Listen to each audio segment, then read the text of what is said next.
بنت من البنات، عشان بس احنا كلنا نعرف ان طريق الشهوات ده طريق وحش جدا وطريق مليان مرار. بنت من البنات هي بتحكي عن نفسها، بتقول انا كنت زي اي بنت مش ملتزمة، لا هي لابسه الحجاب، كانت سايبه شعرها تمام، ما كانتش بتصلي. بتقول كده، بتقول انا ما كنتش بصلي، انا كنت بعيدة جدا عن ربنا، ما كنتش بفتح القرآن، ما اعرفش حاجة عن لا اذكار صباح ولا اذكار مساء ولا اذكار قبل النوم، ما اعرفش اي حاجة عن اي حاجة، وكنت غارقة في الذنوب والمعاصي، وكل يوم يوميا لازم اخرج اسهر في حتة شكل.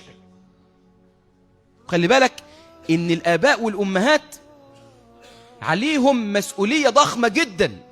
في بعض الامهات كده سايبة بنتها نازلة بشعرها، وسايبة بنتها مش عارف رايحة فين، ولا تقول لها انت رايحة فين ولا جاية منين. بنت دي بتحكي، بتقول كنت مقضياها اغاني، افلام، مسلسلات، سينما، شرب، اختلاط، حاجة منتهى القرف. بتقول في ليلة من الليالي نزلت رحت كازينو من الكازينوهات، قابلت بقى صحباتي وتعشينا عشوية تمام يعني، وبعد ما تعشينا قعدنا بقى ايه نولع السجاير، بنات بيشربوا سجاير ولا حول ولا قوة الا بالله، وقعدنا نرقص ونتنطط ونضحك. ثم بعد ذلك رجعت الى بيتي وقد حملت ذنوبا لا يعلمها الا الله. طبعا دخلت البيت، مفيش حد بقى في البيت يقول لها انت كنت فين وجاي متاخر ليه، هي بتروح اصلا قرب الفجر. هي بتحكي بتقول ايه بقى، بتقول انا بروح قرب الفجر كده وافضل نايمه طول النهار.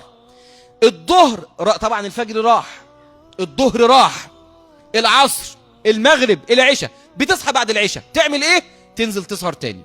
حياه منتهى الملل، منتهى الغم، ملهاش اي طعم ولا ريحه ولا لون، نسأل الله السلامة والعافية. بتقول أنا روحت في الليلة دي وقد حملت ذنوبا لا يعلم عددها وثقلها إلا الله. بتقول دخلت كده رميت نفسي على السرير زي كل ليلة بهدومها كده. بتقول إيه بقى، بتقول في كل ليلة أنا بنام وبصحى تاني يوم بعد العشاء. بتقول في الليلة دي النوم مش عايز يجي، أتقلب يمين مش عايز يجي، أتقلب شمال مش عايز يجي، انام على ظهري وابص في السقف مش عايز يجي. فتحت التليفون قعدت اتصفح ان انا انام، مفيش نوم. قعدت اسمع موسيقى هادئه مش عارف انام. في بعض الناس كده يقول لك انا عايز انام اشغل شويه موسيقى، لا انت عارف لو انت مش عارف تنام اقول لك طريقه، اشتغل في الذكر.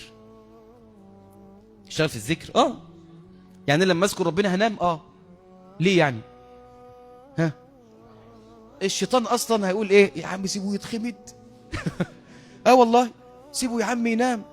انت عارف الشيطان عمال يوسوس لك وعمال بقى انما النجوى من الشيطان ليحزن الذين امنوا، خلاص عمال بقى ايه يوسوس لك وعايزك تفضل سهران الفجر يروح مش عايزك تنام. اول ما تقعد تقول لا اله الا الله وحده لا شريك له له الملك وله الحمد، هو مش هيقوم سيلقي عليك النوم تقوم نايم على طول. فهي بتقول طبعا بتقول انا شغلت موسيقى هادئه مش عارف انام، جبت فيلم اتفرجت عليه فيش برضه، قعدت اسمع اغاني مفيش، قعدت عملت حاجات كتير جدا مش عارف انام. بتقول لغايه ما ضاق صدري، صدقوا بالله يا اخوه انا حاسس بها جدا والله، اشعر بها، صدرها ضاق تماما. عايز اقول لها انا حاسس بيكي، لان الكلام ده موجود في القرآن والسنة، ومن اعرض عن ذكري فان له معيشة ضنكا. لازم تعيش الايام السودة دي وتعيش الايام المغمومة والحزينة دي. عمرك ما تلاقي سعادة ابدا وانت بعيد عن ربنا، انت ما بتصليش وكل يوم في سهر وتغضبين رب العالمين جل في علاه. بتقول ايه، بتقول انا قمت من على السرير وطلعت اجري على ايه، على المطبخ. بتقول والله مسكت السكينة في ايدي وخلاص هتنتحر. بتقول أنا لا أجد في هذه اللحظة، لا أجد للحياة طعما ولا لونا ولا رائحة، مش لاقية أي فجة نور كده أمشي من خلالها. بتقول طلعت السكينة ومش عارف أضرب نفسي فين، أقطع شراييني طب أقطع رقبتي مش عارفة، خافت واستهولت الأمر. وأنا دايما بقول الانتحار مش نهاية، الانتحار بداية، الانتحار مش نهاية الهموم والأحزان. بعض الناس يظن أنه لو أزهق روحه يبقى انتهى من همومه وأحزانه. لا، ده الانتحار بداية لعذاب ينتظرك مش هيسيبك. ده انت بتضيع آخرة باقية عشان دنيا فانية. الدنيا كده كده هتخلص بأفراحها بأحزانها هتخلص. بتقول أنا مسكت السكينة استهولت الأمر، بتقول رميت السكينة تاني وطلعت تجري على فين؟ على الشباك. بتقول فتحت الشباك وهرمي نفسي. بتقول بصيت كده استهولت الأمر برضه. بتقول نظرت إلى السماء وإذا بالسماء سوداء تماما تماما. انتوا عارفين أشد ساعات الليل سوادا هي اللحظة التي قبل الفجر مباشرة. بتقول أنا قعدت أبص في السماء وأبص في الأرض وصمت رهيب جدا، صمت رهيب. وفجأة سمعت إيه؟ سمعت أذان الفجر. والله يا جماعة هي بتحكي بتقول أنا أول ما سمعت أذان الفجر، أول مرة أخد بالي من أذان الفجر، لقيت الراجل بيقول الله أكبر. بتقول أنا قعدت أسمع أذان الفجر استشعرت أن قلبي سيخرج من أحشائه. بتقول لغاية أن الراجل ده خلص الأذان وفضلت واقفة قاعدة تبص في السماء وتتفكر في مخلوقات رب العالمين. بتقول نسيت نفسي، فضلت واقفة وفوجئت بصوت آخر. إيه اللي حصل؟ المؤذن أقام الصلاة. بتقول سمعت وهو بيقيم الصلاة وبعد كده الإمام كبر وأخذ يقرأ في سورة الفاتحة. انتوا عارفين بعد الفاتحة قرأ إيه؟ هي بتحكي بقى بتقول إيه؟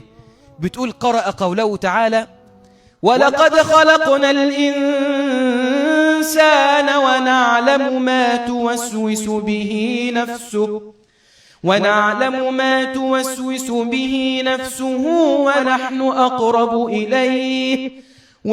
أقرب إليه من حبل الوريد إذ يتلقى المتلقيان عن اليمين وعن الشمال قعيد ما يلفظ من قول إلا لديه رقيب عتيد. بتقول قعدت أسمع وكأنني أسمع القرآن لأول مرة، وكأن هذا القرآن لا يدخل من خلال أذني إنما يدخل من خلال قلبي. وأخذت أسمع وجاءت سكرة الموت بالحق ذلك ما كنت منه تحيد ونفخ في الصور ذلك يوم الوعيد وجاءت كل نفس معها سائق وشهيد. ربنا قال بعدها إيه؟ لقد كنت في غفلة. بتقول كلمة غفلة دي تذكرت كل معصية فعلتها.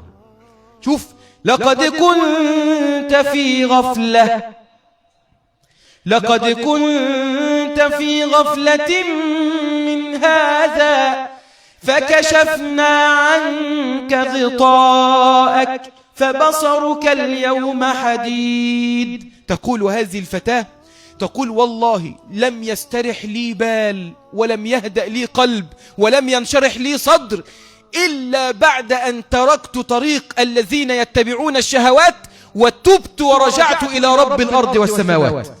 وصدق رب العالمين والله يريد أن يتوب عليكم، والله يريد أن يتوب عليكم ويريد الذين يتبعون الشهوات أن تميلوا ميلا عظيما. يريد الله أن يخفف عنكم وخلق الإنسان ضعيفا. أقول لك على حاجة، اسمع الجملة دي مني، ولو لم نخرج من هذه الجلسة إلا بتلك الجملة لكفت. الناس يريدونك لأنفسهم أما الله فهو يريدك لنفسك. الله كله بتاع مصلحته. الناس يريدونك إيه؟ لأنفسهم. طب ربنا يريدك لنفسك. أي والله ما تلاقي حد أحن عليك من ربنا.